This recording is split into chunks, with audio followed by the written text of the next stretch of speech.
ಇವತ್ತೊಂದು ಸಾರು ಮಾಡ್ತಾ ಇದ್ದೇನೆ ನಾನು. ಬಾಣಲೆಗೆ ಎಣ್ಣೆ, ಸಾಸಿವೆ, ಕರಿಬೇವು, 4 ಟೊಮೆಟೊ ಹಾಕ್ತಾ ಇದ್ದೇನೆ. ಉಪ್ಪು ಹಾಕ್ತಾ ಇದ್ದೇನೆ. ಸ್ವಲ್ಪ ಅರಶಿನ ಹಾಕುವ. ಟೊಮೆಟೊ ಚೆನ್ನಾಗಿ ಫ್ರೈ ಆದ ಮೇಲೆ ಬೇಯಿಸಿದ ಬೇಳೆಯನ್ನು ಹಾಕ್ತಾ ಇದ್ದೇನೆ. ಈಗ ಮೆಣಸನ್ನು ಹುರಿಯುವ. 4-5 ಮೆಣಸು ತಗೊಂಡಿದ್ದೇನೆ. ಒಂಚೂರು ಎಣ್ಣೆ ಹಾಕ್ತಾ ಇದ್ದೇನೆ. ಒಂದು ಸಣ್ಣ ಚಮಚದಲ್ಲಿ ಉದ್ದಿನಬೇಳೆ ಹಾಕ್ತೇನೆ. ಒಂದು 4 ಮೆಂತೆಕಾಳು,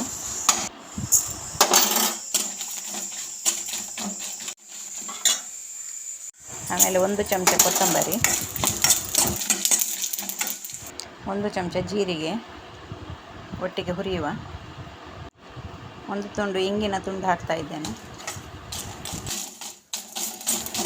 ಈಗ ಹುಡಿ ಮಾಡುವ ಮಿಕ್ಸಿಯಲ್ಲಿ.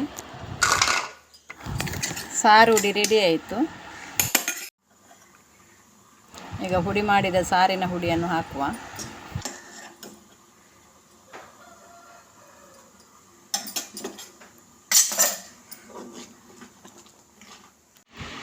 ಒಂದು ತುಂಡು ಬೆಲ್ಲ ಹಾಕಿದ್ದೇನೆ.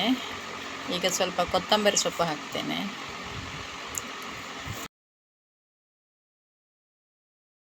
ಈಗ ರುಚಿಕರವಾದ ಸಾರು ರೆಡಿ ಆಯಿತು.